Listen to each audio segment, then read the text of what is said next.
It's Energumen opening up a clear advantage in the closing stages. A breath of fresh air over fences is going to stay at the helm of the 2 mile novices. Energumen by. Download the Boylesports app and receive generous offers for new and existing customers. Boylesports, this is betting.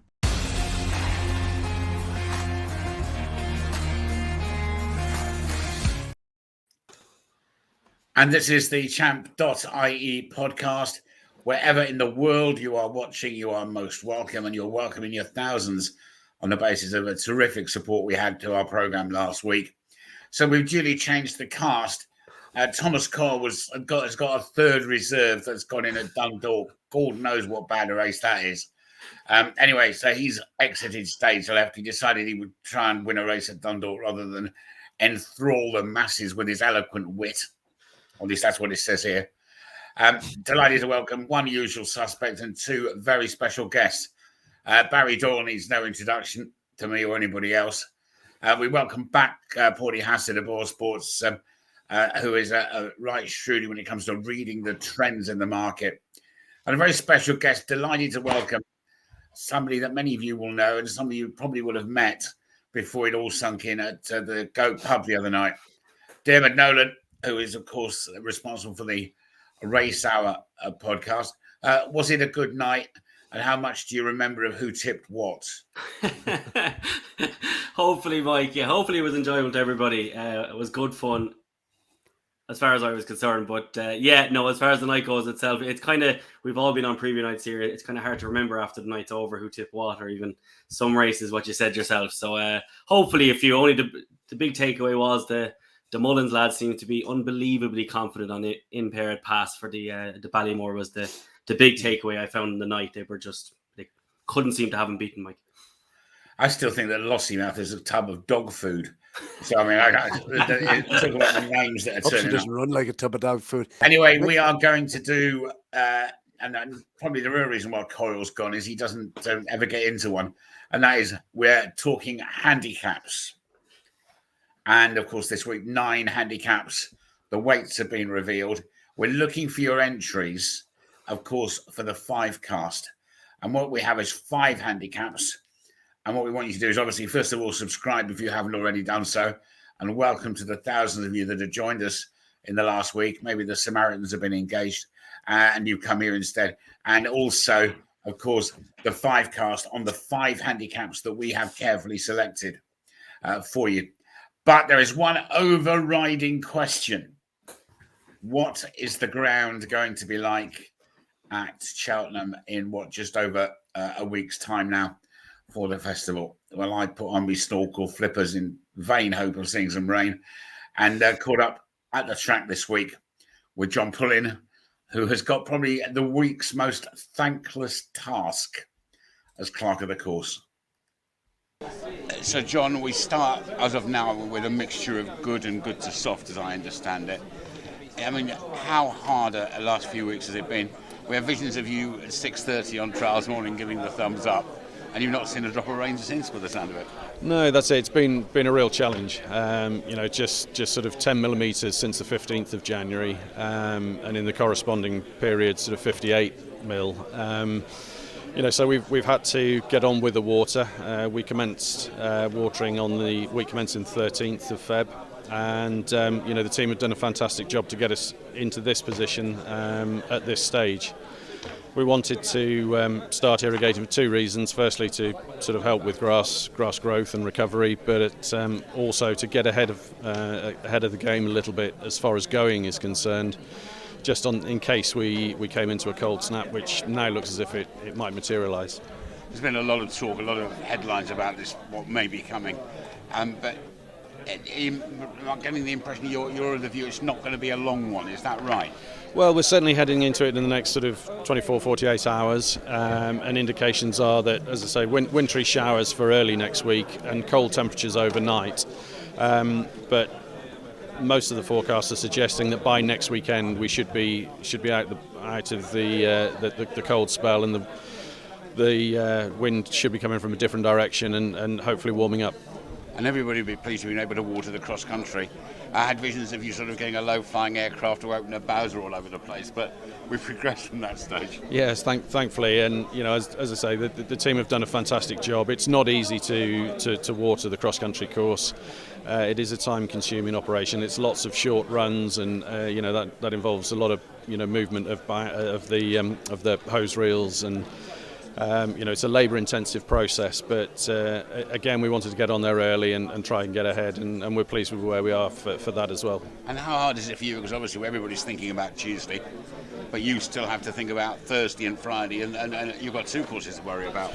Yeah, that's it. We're in good shape on both courses at the moment, but we'll keep a close eye on the forecast, see what's coming, and as we normally do, we'll react, and if we need to water halfway through the meeting, Wednesday night, ready for Thursday and Friday on the new course, then that's what we'll be geared up to do.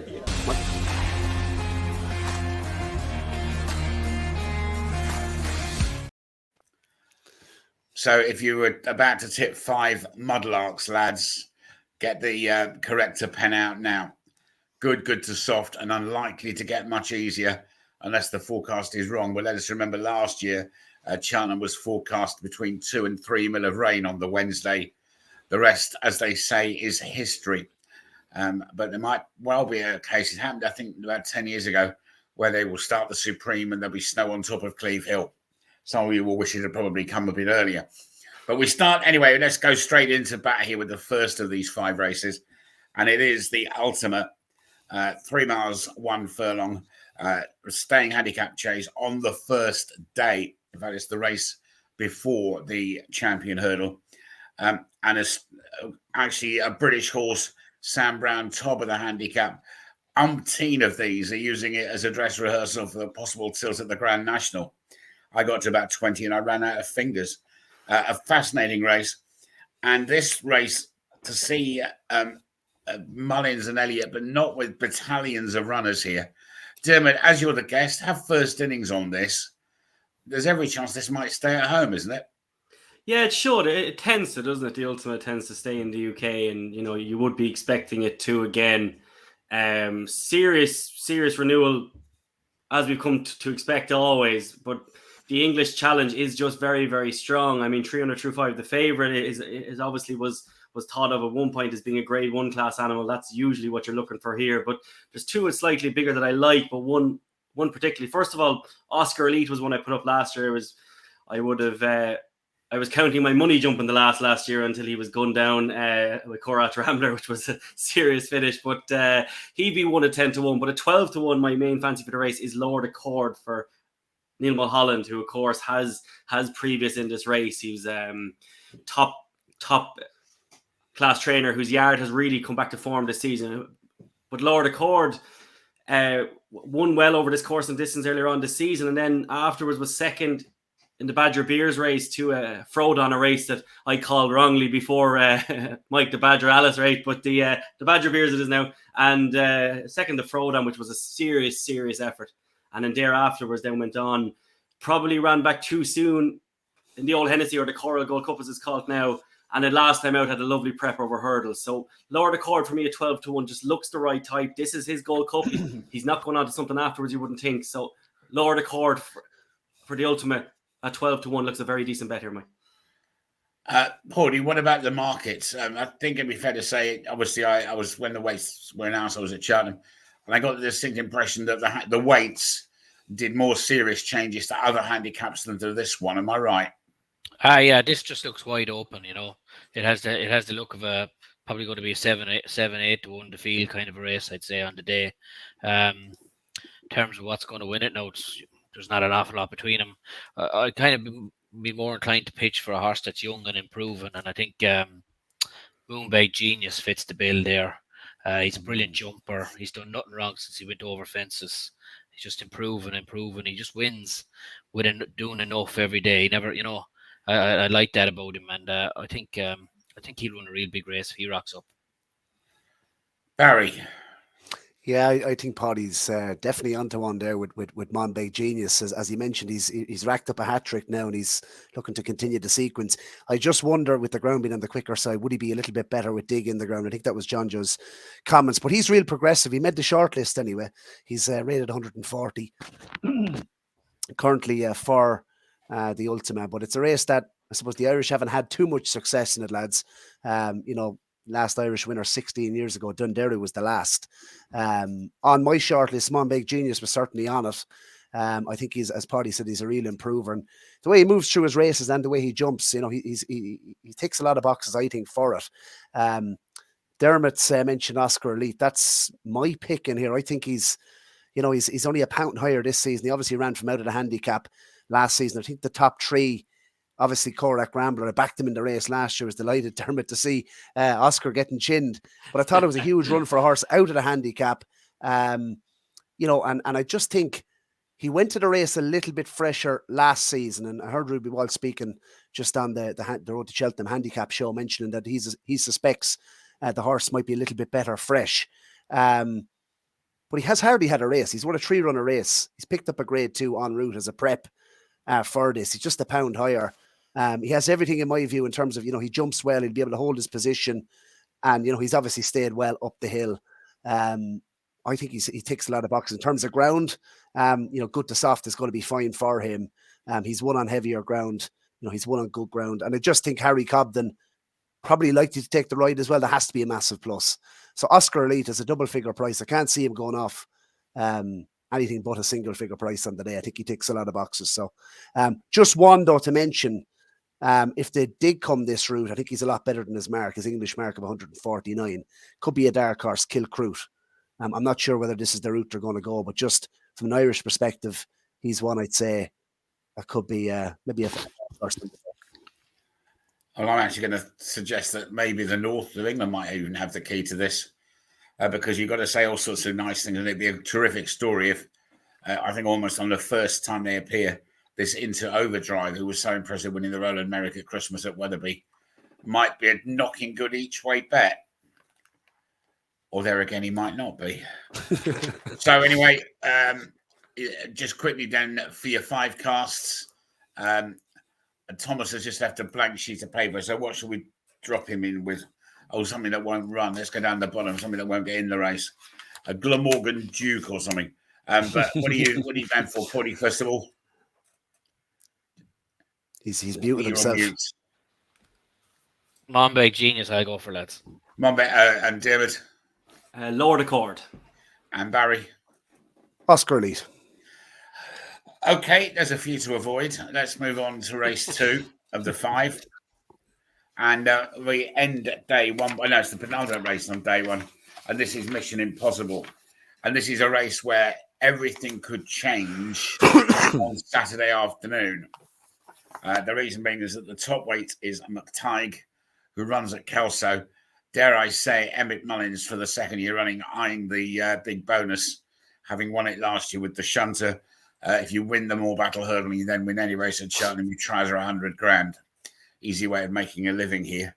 So things could change. And also we've got a French horse at the top as well, haven't we? In Isolane de Chandu. I don't remember Isolane. Probably went to school with his brother. Her brother, I should say. But what do you think about this one? Paudie, the market will tell us here, but am I right? What happens to McTighe is going to be the key here? I don't think it is, really, to be honest with you. The one thing you'd say about this race is it's definitely going to be won by an Irish horse. The English juveniles just look completely rubbish. The Triumph hurdle is going to be probably without, maybe not even have a British runner in it. You're so spot on. Yeah, they just look terrible compared to there looks to be a major gap in class. I'd say like the top of the market are going to dominate this race. Takao had a massive run the last day. Like he's priced in now at 4-1, but I mean his jumping was excellent the last day. That's the one thing you'd want to see out of a juvenile. He was electric over his hurdles. That'll be a big help to him in a race like this. Biker is the horse then as well. Like he travels very strong in these races. Good jumper as well. I'd be surprised that if one of the two of them don't win it, to be honest. And I'd be surprised if Ireland don't have the first 5 or 6 home in it. Yeah, there's only one Skelton horse that I quite like. I think the rest of them are out with the washing. The Skelton horse, Punta del Este, might actually screw your TriCast for one moment. Suggest it's going to be good enough to win. And normally it's a race where a rag does get in the money somewhere.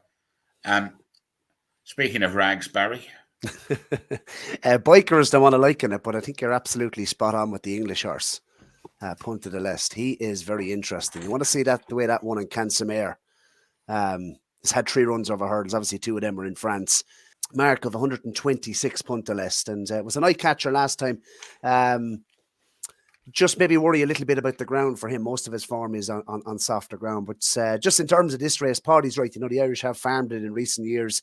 Biker absolutely loved the way he won on his penultimate run at Naas. I like his profile for the race. He's had 3 runs.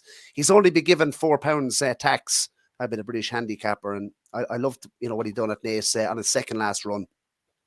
He jumped great in the race. Jumped absolutely brilliant. In terms of, he travelled through the race. He obviously has the ideal profile as well. He had 5 runs in total on the flat for the Hannons. Has one on good ground, on the flat over 1 mile and 3 furlongs at Windsor. So I don't think good ground is going to be an issue to him. He's a big imposing horse as well. So in terms of, I'd say we could see a better horse than what we've already saw in the spring physically as well. So I'd have him high on the list, and I think with Philip's claim as well, so I think that's... obviously going to be, I think, a positive in a race like this. So, I'd be all over Biker here. I think I wouldn't be surprised if he disputed favoritism on the day. Mike. It sounds like it's a Biker made for 2. David, what about you here? Do you want to borrow my pin? Is it one of those? I agree with you, Mike. To be honest, I think Punta del Este has a decent enough chance here. Like when you look at the like the Beau Zenith, I mean, I think he could run well enough in the Triumph as well. The last horse to beat Blood Destiny was Beau Zenith over in France at Auteuil, and on that same card, Lossiemouth won as well on that card, and Beau Zenith was about 5 or 6 seconds quicker than him. And I think Punta del Este wasn't off a yard behind Beau Zenith the last day. So like on a direct line, obviously Willie Mullins will have improved those horses a ridiculous amount, but this is the Fred Winter. It's the lower grade, and Punta del Este for me was coming through to challenge Beau Zenith, but I don't think the Skeltons were. They wouldn't have been too disappointed not to win that race if they get in here off a lovely mark and off 10-1 or so, just with that kind of form through Beau Zenith. That mark is definitely up to winning a race like this, and whilst the Irish horses are more than likely well clear of the English brigade, there's no reason why at least one horse can't go well from England. Last year, Skelton had a place runner in this as well. This lad's their best effort at this race in quite a while, and Skelton's been brilliant at targeting all season. So, off a decent enough price, I think Punta del Este can go well for the home team as well. I think you're right. Just I'd say there's a lot. I'd say there could be a couple of good horses in here, Dermot, because obviously with Lossiemouth and Blood Destiny, I mean they're even Gallimore, so you could say I think they're well clear of what's out there in the in the juvenile division. So I'd say a lot of trainers, I just think it could be actually a decent race this year. And 100%. He would be Punta del Este. I think I would see him as a danger now. You go back and watch his front run in France. You probably have already. I thought it was very good. Well, obviously, serious effort. Yeah, we need to see who the Mullins team will give us a clue when we see who's riding what. Of course, on the subject of jockeys, if you missed the news, Jack Kennedy out of Cheltenham with that broken leg. Sad, but I have to say, not so desperately surprising. I mean, poor lad's broken it 5 times, and they say it takes longer to heal with each passing time. Not that I know about these things. And neither does Thomas Cole. Look, he's just left us, feeling all abandoned and lonely here. I don't know what Barry's on, but I mean, he's put this program together, and he's left out the Coral Cup out of the 5. I don't quite know why, with about 560 entries and about 300 of them from Ireland.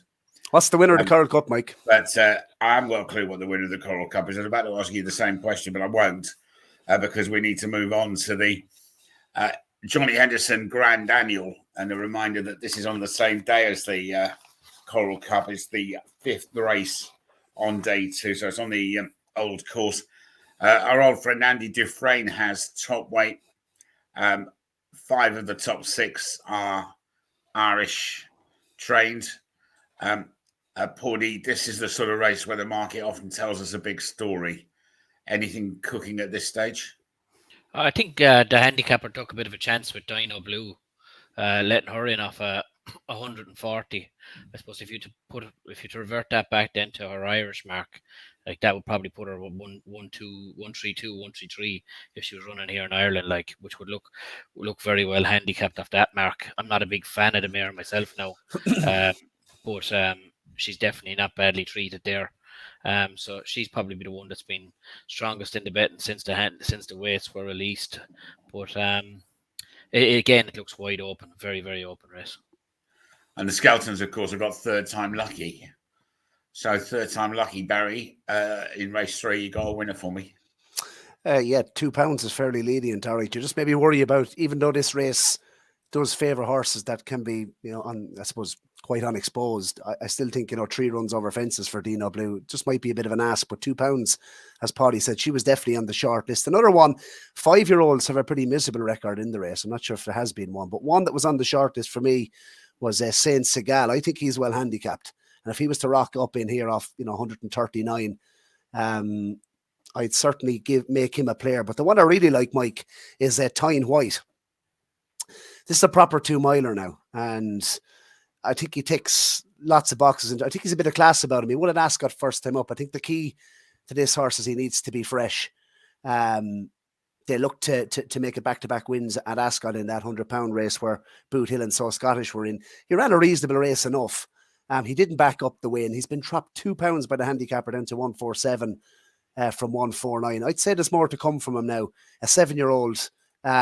He's only had 7 starts over fences. I think he's a lovely profile. He'll be able to travel and jump in behind a strong pace. He's a good traveller in his races. So, the harder to go, he's going to settle. And I just think his jumping as well, just that Ascot, like he was probably full value for the victory when he did win on his season reappearance, because he actually was shifting out to his left a little bit now. So I'd say going left-handed will suit him. In terms of the course then, better ground will suit him. And he ran as a 5-year-old. He ran a respectable race. Finished mid-pack in the county hurdle. I'd say on the on the old course would suit him more. And he's more maybe the finished article now. I thought off 147. Look, the Paul Nicholls has only one runner in the race. He's won it twice in the last decade with Solar Impulse and Le Parisian. I think he has to be respected. 25 to 1. I think it's 20 to 1 now. Best price. Put him up on the Monday show as an AntePost bet. I think he's a cracking bit of value there, 20 to 1. I think he ticks a lot of boxes for it. And I'd be putting him forward. I think Andy Dufresne has no chance. How anyone can say he's going to come back again and win it after finishing second off the same. He's not getting any younger. I don't think it's a plot. Look back at his runs. The one thing about having him in the race is he's going to keep the weights down for others. So I'd say Saint Segal is a danger, but Tyne White is a horse I like. Okay, let's have your 5 casts on this. Diarmuid. Yeah, no, I'm a big fan of Dino Blue, Mike. I think she only has the 3 starts, but she's looked like a seasoned pro over fences. So I think her against Impervious at Cork is one of the finest jumping between 2 mares in a beginner's chase I've ever seen. The 2 of them were absolutely outstanding. And she finds her feet very well. She's very intelligent. She has plenty of experience she has experience around Cheltenham as well. So yeah, no, I think while she's getting skinnier and skinnier since I first put her up, but Dino Blue for me looks the best handicapped horse in this race anyway, Mike. So it's Dino Blue for me. What else was on the short list, Dermot? There's a bit of interest. Dino Blue and Tyne White was the other one. That's why I was nodding mad while you were talking. Oh, yeah. Yeah, literally. I was wondering where you, go on. That was literally. Where are you here? I'd probably pitch with Dino Blue as well, but not with any great confidence. The boys in green are unanimous on this one. Or are they? No, you're always spoiling it, Barry. What do you fancy for your 5 cast here? Tyne White, super value each way. Much so I would love to tip the ludicrous. Ever since Nichols finished the feed. Yeah. Okay, I was still trying to work out how they managed to name that horse. I just have a funny feeling that Before Midnight for Sam Thomas might go well. So anyway, that's another one to ignore. And we've ignored the Potemps as well. We'll come to it, Mike. Which, of course, is a reminder, of course, it's a slightly more competitive attempts this year because you have to finish in the first 4 in a qualifier rather than you finish in the first 6 or the first 8. And the year, was it 3 years ago, when the winner of the Pertemps final was beaten 89 lengths in the qualifier, finished 5th of 5. Those days are over. And of course, I've got a British top weight in Botox Has. Let's move on, though, to the Magna's Plate. 2.5 miles. Hitman has top weight, but probably the latest suggestion is that he will go for the Ryanair, which behind Shishkin certainly doesn't seem to be the strongest race we've ever had at the Cheltenham Festival. So that leaves Haute en Couleur for Willie Mullins as top weight, but he's got other entries. So my first question to you, Dermot, is what actually runs in this? I'd say most of them. Most of them will, but the likes of, the top of the market there now. So Adamantly Chosen won't run. Hot and Clare won't run. Balco Coastal won't run. Stage Star. Be very surprised if Stage Star runs. You'd be very surprised. So yeah, Fast or Slow. That should end up here. Here you think Kilcrut, he could end up on a grade 1. Fedor could end up on a grade 1. Yeah, no, it's not easy. That's why my option will definitely run here. And it is Il Ridotto. This horse was absolutely brilliant last time. That trial is actually a proper trial. It does tend to inform the actual race at the Cheltenham Festival quite a lot. And Il Ridotto was brilliant last time. The addition of the headgear has made a huge difference to this horse. Harry Cobden, though, he would have got about 27 days for that ride last time had it been while the new rules were actually enacted. So he got away with one there. But this horse has figured out the game, has loads of experience for one so young, but he's just getting better and better, which is a real archetypal type from Paul Nicholls. They just tend to keep improving and keep improving. So Il Ridotto is a very talented, small little pocket rocket. And I don't think he's done winning yet, even off this increased mark of 146. Nicholls was certainly bullish. I went to see him last week about Brave Man's Game, but Il Ridotto got a very honourable mention in dispatches. Is the market a mess, Paudie, simply because this, of all races, so many of the most likelies have got alternative engagements? Yeah, well, obviously people are focusing on the ones that will run, So Scottish will be a definite runner in it. Looks like Adamantly Chosen. A few of those will definitely go. I like last year's winner at a big price, Cool Cody, 33-1. He ran in the race 2 years ago. He was 4th in it. I think he ran up 143 that day. He ran it won last year of 145, and he's in it again this year of 143. So 33-1, like I could probably, he's definitely going to run. You're on a definite runner, and I'd say he's almost as old as Barry, though, isn't he? I mean, he's 12, so he's almost at his bus pass stage. But he's 12, but he's still won very impressive this year. I wouldn't disagree. And of course, look at his record around Cheltenham. He'd been winning around Cheltenham, which is also very significant. Barry, where are you in the Scottish camp here? Oh, absolutely. I think he's totally laid out for the race. Just if you look at the last 5 runnings, obviously with the exception of Cool Cody, it has tended to, the winners have been, short enough in the market. Like what's there available? There's, I think it's 4-1. So Scottish, I could see this horse going off 9-4, if not maybe 2-1 on the day. I'd say they could really row in behind them. Now, obviously, Emmett won the race with the shunter in 2021. There was no crowds there off 140.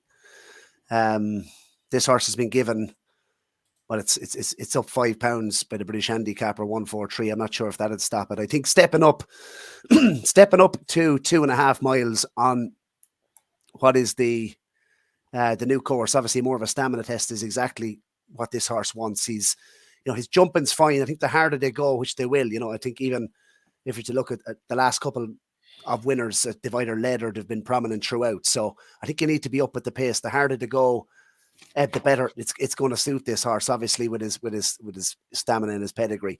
And I just think they were running him over the wrong trip. This horse all season, and stepping up in trip. I think the the form on decent ground is definitely a plus as well.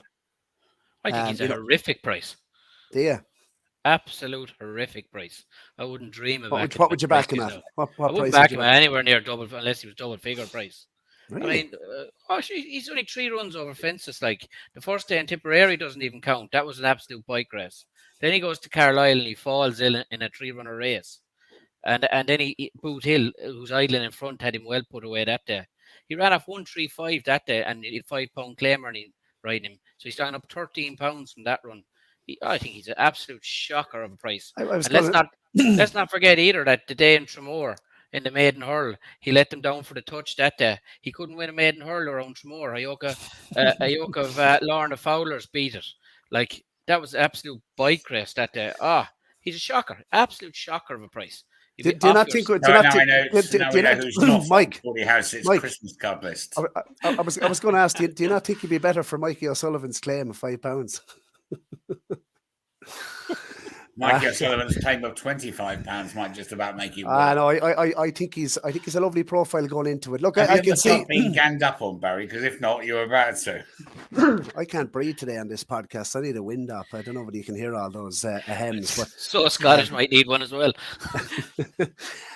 Yeah, I just think with the step up and trip, though, obviously he's never ran at Cheltenham, and 2.5 miles. The one slight, I'm not even sure if I'd call it a worry, but the one slight thing, obviously, 2.5 miles around Cheltenham, whether it's the new or the old course, it is a specialist trip. So Cool Cody, I wouldn't back a 12-year-old in the race anyway. That'd be just me. Yeah, well, I'd rather back Cool Cody at 33s anyway, and then back your man at 4-1. I'd probably back Scottish when he goes back over hurls. He's only rated, I think, 100 and some lowly mark over hurls. He might win a handicap hurl, all right, during the summer. I think he's one of the better handicapped horses of the week, Paudie. There you go. We'll see him at Bellews. We'll go to the Hill of Crocker Fother and see him jump over hurdles around Bellewstown or somewhere. Yeah. So then, just sum it up then. So your selections for the plate are Paudie. I'll go for Cool Cody, a bit of value. David. Il Ridotto. Barry. So Scottish, I think he's laid out for it. Il Ridotto for me as well. Sorry about that, David. You're all good. But I've actually seen the horse. And we managed to avoid trying to work out the Martin Pipe. I don't know what of Willie Mullins is loitering this time when you bear in mind what's won the race in the past. But of course, they've got to reveal themselves slightly more to the handicapper because they've got to have had 4 runs rather than 3. We haven't done it. We're not doing the Martin Pipe, but we are doing as the final leg of this 5-cast. And remember, you've got to subscribe and then put your 5-cast into the box below. And of course, we are rolling the competition on with this terrific trip to the Boylesports Irish Grand National at Fairyhouse on Easter Monday, looming large on the horizon. You get 2 tickets, hotel accommodation, and €100 betting voucher.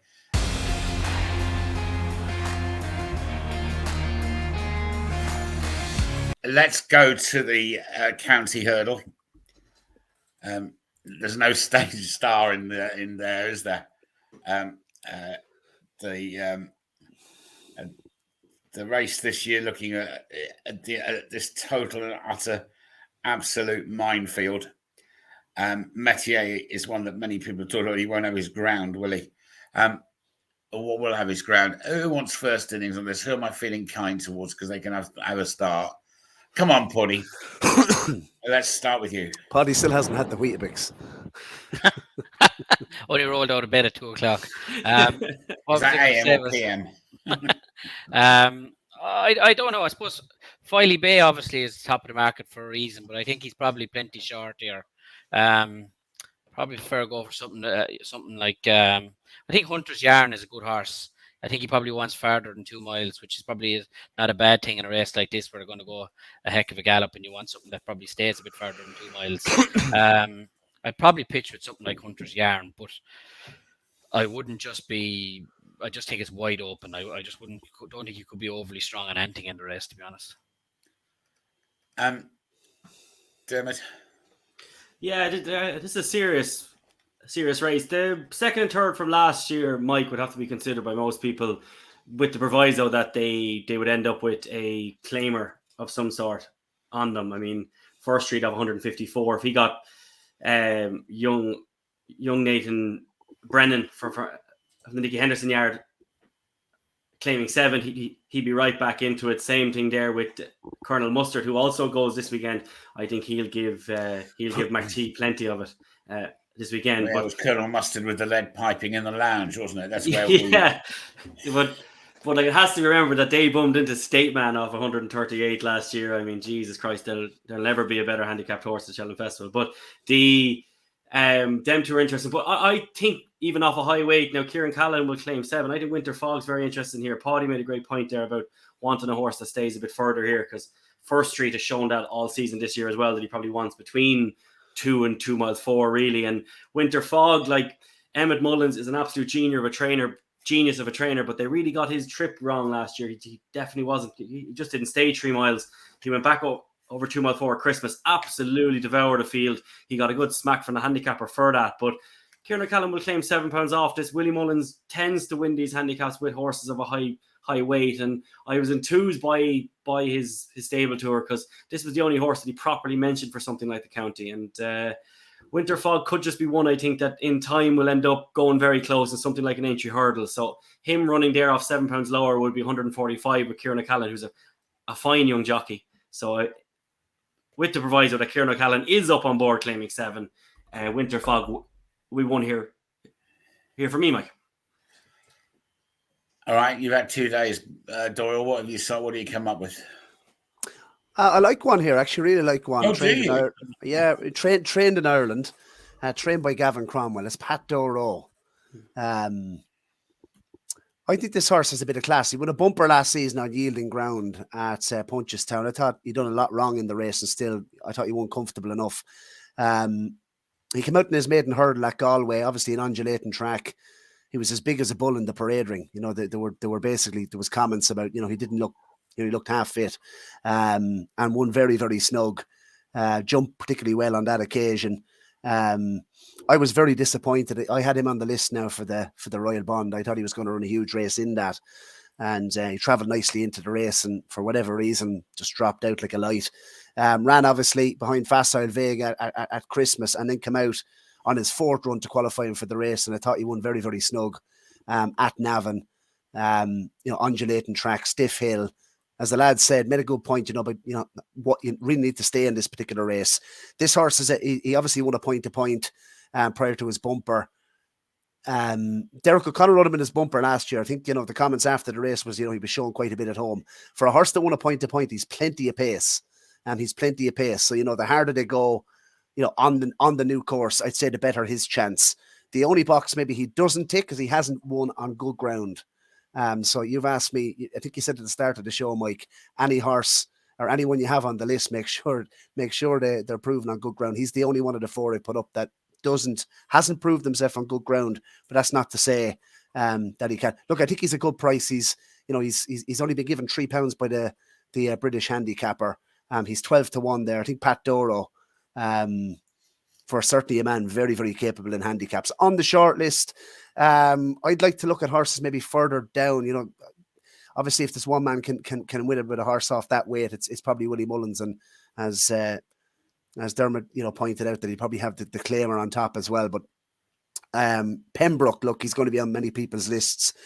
Interesting, he'd be on the short list. And Gin Coco, I'd probably have Gin Coco as the danger to Pat Doro. There's obviously plenty of dangers. It's the county hurdle, but he'd be the one that he's good. I think 134 will get you into this race, but it did over the last couple of years. Gin Coco's, you know, 135, and I think the form has obviously worked out well at the Greatwood hurdle. He pulled 5.5 lengths clear. I think it was Harbour Lake in 3rd.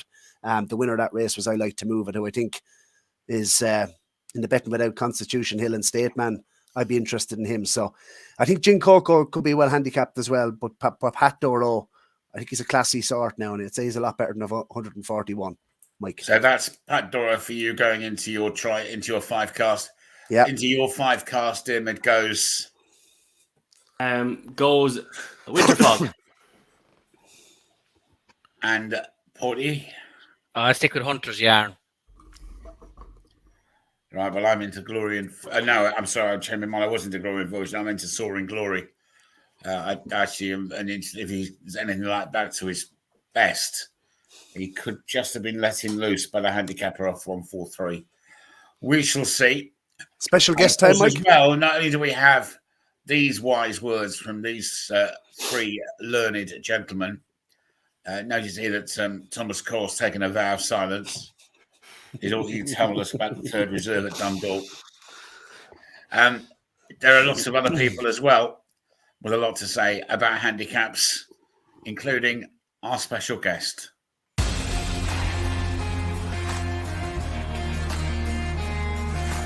I'm delighted to be joined by Gavin Cromwell on the Champ.ie podcast, of course, looking ahead to the Cheltenham Festival. Not long, Gavin, 10 days to go now, and well, plenty of entries. Probably the best team of horses you've brought, perhaps, to Cheltenham? Yeah, it looks like that at the moment anyway, Barry, yeah. And in terms of entries, what have you got? 7 hopefully to go. Please God, now we're down to the final day, so hopefully we can get them there. And of course, Flooring Porter. Can he win another Stairs? How is he? Yeah, we're happy with him. Look, obviously he missed plenty of work, Barry, and far from ideal, but I think he's bounced back pretty good. So yeah, we're happy he'll do his final bit of work now in Navan on Sunday morning. And please God, if that goes well there, we're it'll just be a case of freshening him up after that. It's hard to believe, he's been around a long time, Gavin, but it's hard to believe he's only 8. Yeah, young horse. He's still a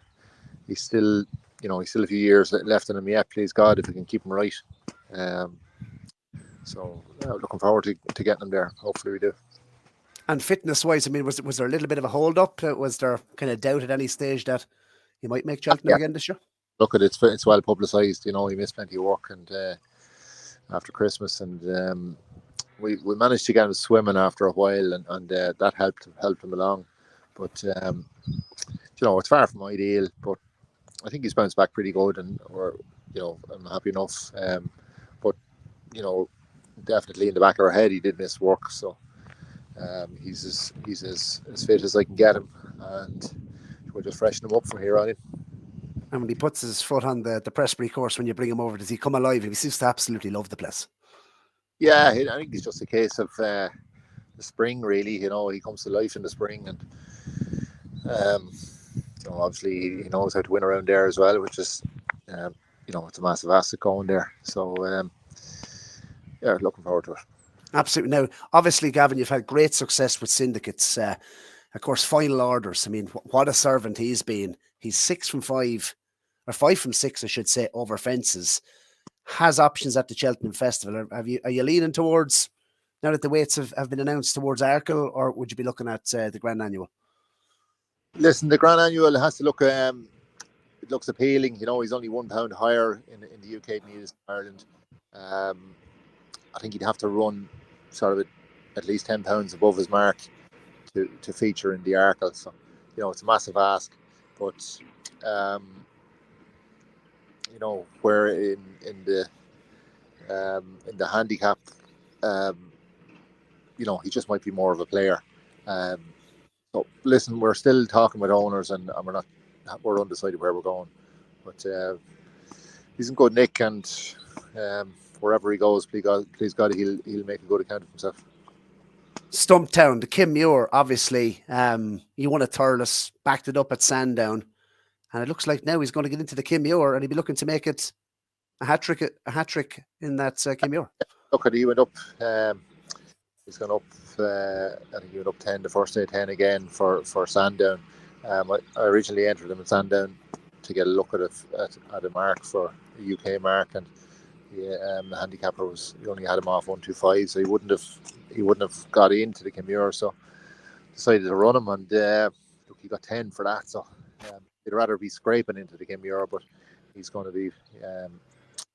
have a problem getting in. I think Barry O'Neill rides him. Barry's obviously one of the top amateurs in Ireland, so that's a huge asset to have in a race like that. And he's won on good ground. Obviously, it looks at the moment like it's going to be nice ground at Cheltenham. Do you think that's a help to him? And obviously being 6th, how much more do you think is there to come with this lad? Well, look, I don't know. He's rated 102 over hurdles, so it's like nobody could foresee he was going to get this far. So I don't know. He's not very big, so you'd just be wondering, has he reached his limit? But I thought that a couple of runs ago, so he's kept surprising us. So, maybe he'll surprise us again. Would you have him as one of your better chances of the week? It's hard to call. He's going to have to. He's going to have to put in, obviously a career best, but it's going to have to be significantly good, to feature in either race. But he hasn't let us down, so hopefully he'll put in a big run. Percy Legalwa obviously entered into Pertemps and has been very progressive so far this season. Short enough into betting now, Gavin. Would you give it a live? I suppose he has to have a chance, but he's gone up quite a bit too for the last day, and he won the 100 grand handicap at the Dublin Racing Festival. And, he's going to have to take a huge step forward again. But look, we're happy with him, and hopefully he can do. I think that it is the ideal race for him. But it's going to be competitive, and we'll wait and see. Let's talk now about Pat Doro. Obviously the county hurdle on the Friday. This horse has been given £3 by the British handicapper. Happy with that? Yeah, can't complain about that. To be fair, he's a horse that he won his bumper first run, and he won his maiden hurdle, and disappointed in the Royal Bond in Fairy House. Travelled into the straight like a winner and stopped in a matter of 50 yards. So he took a bit, but he stepped forward from that, and he was a nice winner the last day in Navan, and he's going there fresh. His handicap mark, I think, is okay. So look, I suppose he's a little bit. He is unexposed, and he's probably lacking experience for a county's a very competitive handicap. But he does travel well and jumps well, so hopefully he can be there at the business end of it. Yeah, and just on him, because obviously he won a point-to-point at Burris House, and won a bumper. I thought he was full value for the victory, in his bumper at Punchestown last season. A lot of his form is on softer ground. In terms of the ground, obviously, if it's likely to be good ground at Cheltenham, especially later on in the week, would that be any concern? I don't know. Will they let it go to good ground? I'd imagine they'll put enough water on. I'd be surprised if they don't. Look, I don't know. He's untried on that with us, but I don't think it'll be, as long as it's safe ground, then it should be fine. And what would you say is his biggest strengths going to Cheltenham? Travels quite well for a horse that won a point. He travels quite well, and you'd be hoping that he'd I know it's only the 2 mile race, but you need to be able to travel, but you also need to be able to stay well, and hoping that he'd be able to do both. Yeah, which I suppose he ticks both of those boxes, being a point-to-point winner, as you mentioned as well. He'd stay. And just quickly before we wrap up on Pat Doro, obviously the Royal Bond, he went into that having won a maiden hurdle at Galway. Were you guys, did anything come to light? Were you disappointed, I suppose, how he did finish his race on that occasion? A couple of little niggly things after, and just took a little bit of ironing out, but we got him back on the track anyway. Absolutely. Let's be clear about it. In the Albert Bartlett, likely to travel? He is. Probably, maybe I should have him in a handicap. He's a mark of 132. He's going to have to run well above that to be competitive in the Albert Bartlett, but I think that the race will suit him. He's a well-experienced, hardened horse. He won 3 bumpers. I think he's going to have to run well into the 140s, I think, to win an Albert Bartlett. But I think he is suited to the race, and he's in good nick, and I'm looking forward to him. Now, obviously, you've 2 big rivals on the Friday, of course, the Mayor's Chase, Allegory de Vassy, and Impervious. Both look very, very good. But Jeremy's Flame, she's a talented mare. A talented mare, she is. Loads and loads of experience. Jumps particularly well. Bit of nice ground is going to suit, and she's going there off the back of a good win in Huntington. the two mares at the head of the market are obviously two very talented mares, but they're novices, and hopefully our experience might just count on the day. Finally, last question before we move on quickly from Cheltenham, Gavin. Outside of Flory Porter, which of the team would you'd be most looking forward to seeing at Cheltenham to see how they get on? I'd say probably Jeremy Slane.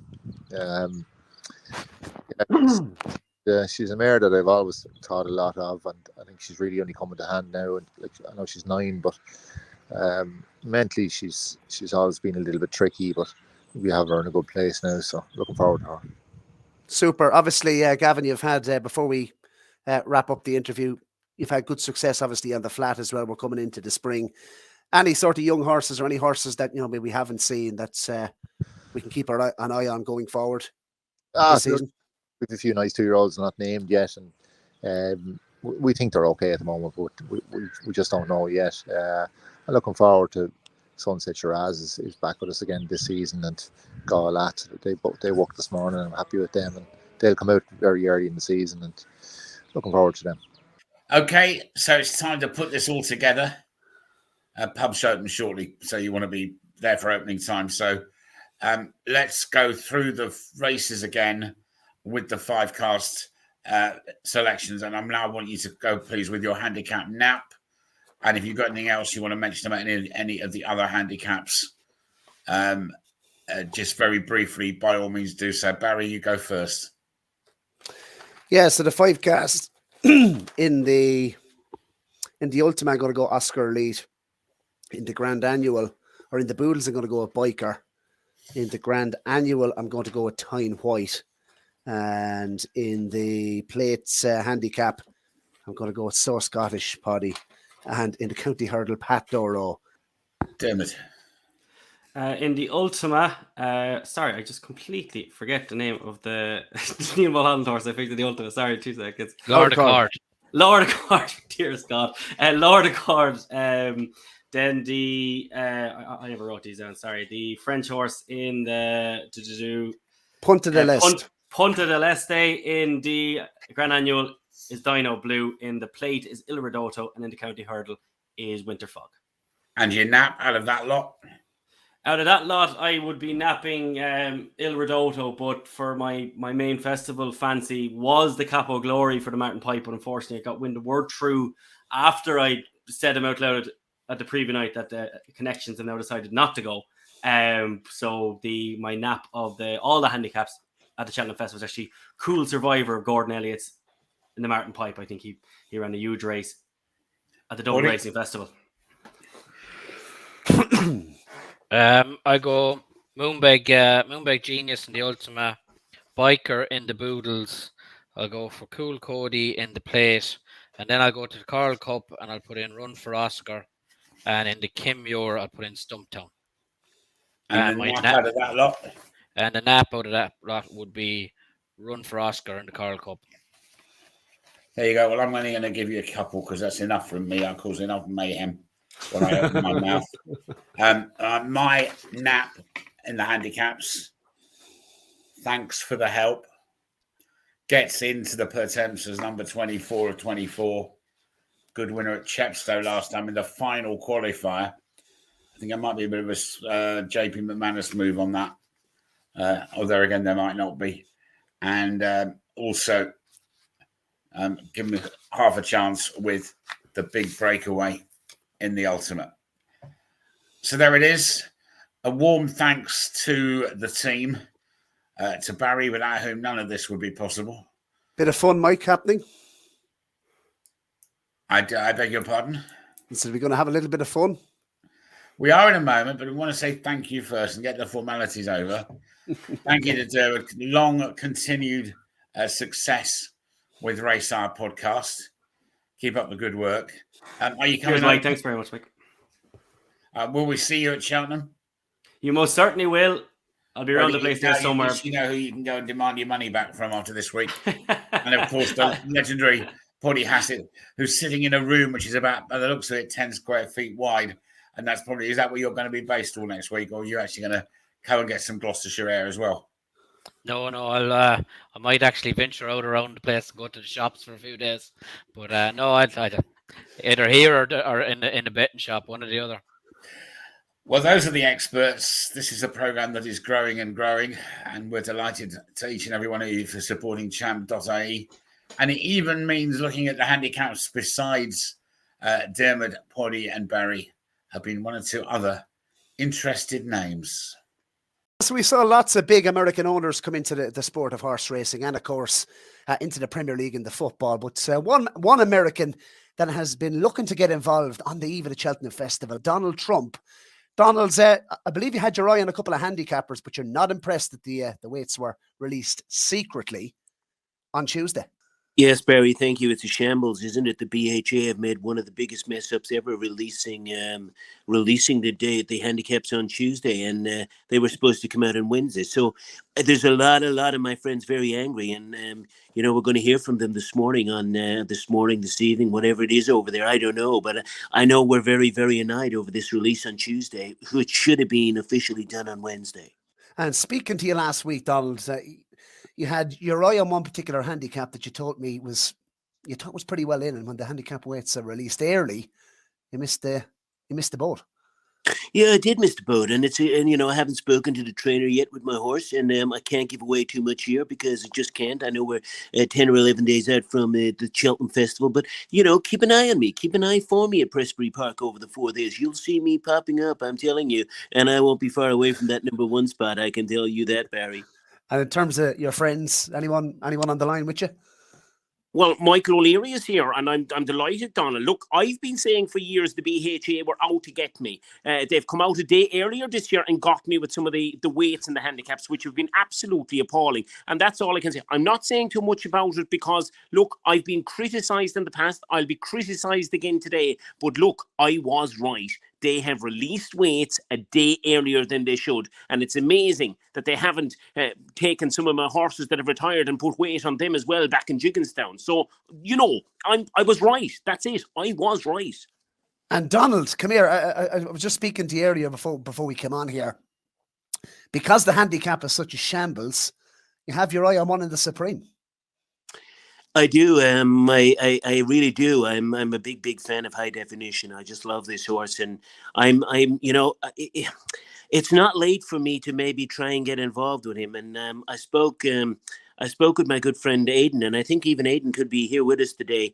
Aidan on the line. I think Aidan is on the line. Donald, Aidan, come in.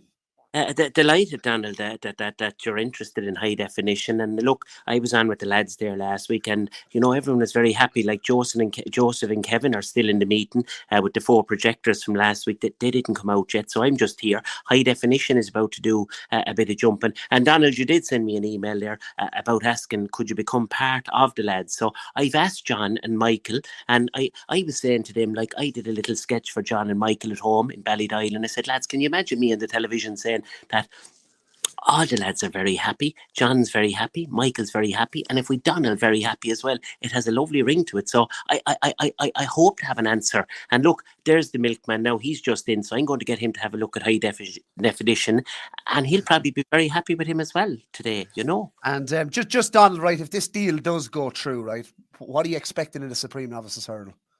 Well, what am I expecting? I'm expecting to be part of the winning Supreme winner. That's simple as that. This horse. Well, he's got everything, hasn't he? You know what I mean? He blew Facile Vega away the last time, even though it was a bit of a shambolic race. We forget about that. We draw a line through it.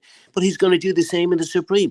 What is he going to do? What is he going to do, Donald? I'll tell you what he's going to do if you just wait. I can't say. Look, you're a bit like those people that come in the American election trying to catch me out. He's going to do one thing. He's going to blow the opposition away in the Supreme Hurdle. I'm telling you that now. And if my name is down as an owner, OMG.